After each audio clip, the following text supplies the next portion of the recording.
Hey everyone, my name is Jessima Jasmine and I am currently doing my undergraduate studies in occupational therapy at Savita College of Occupational Therapy.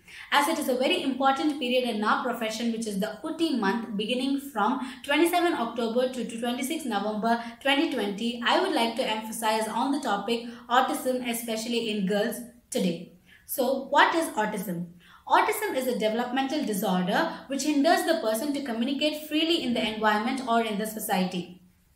Statistics and research have shown that boys are more frequently diagnosed with autism than in girls, which leaves the girls undiagnosed with ASD, that is the autism spectrum disorder. Today I am going to discuss 6 main categories really quick so as to why we fail to diagnose girls with ASD. First up is stereotypical behavior.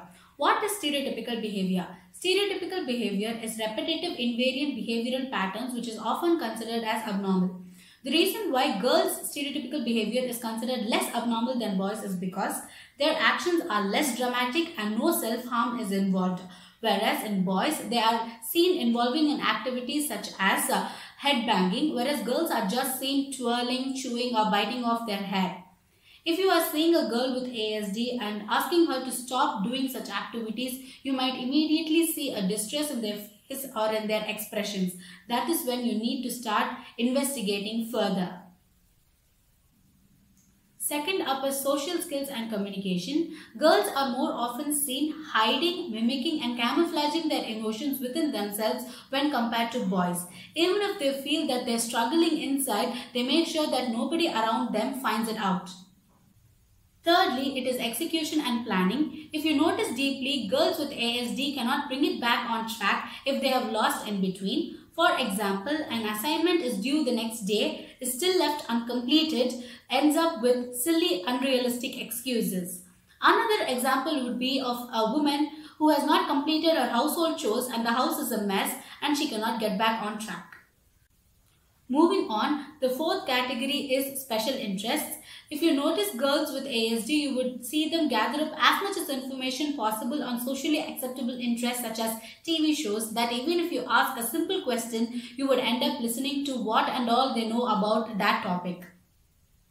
The fifth category is sensory issues. Sensory issues are more commonly seen in young autistic girls than in women. For example, not allowing to wear certain clothes as it can be too itchy, or hated wearing sunscreen, which gives to the conclusion that they are openly sensitive. Finally, the last and the sixth category is comorbid or misdiagnosed mental health conditions. Autism is very often misdiagnosed with other mental health conditions such as anorexia nervosa, borderline personality disorder, anxiety and sometimes even depression. For example, anorexia nervosa, the texture of the food cannot be pleasing to the child due to their sensory issues, which leads to an improper diet, finally labeled as a patient suffering with anorexia nervosa. So these are the few things that you can keep in mind when diagnosing a patient with ASD, especially girls.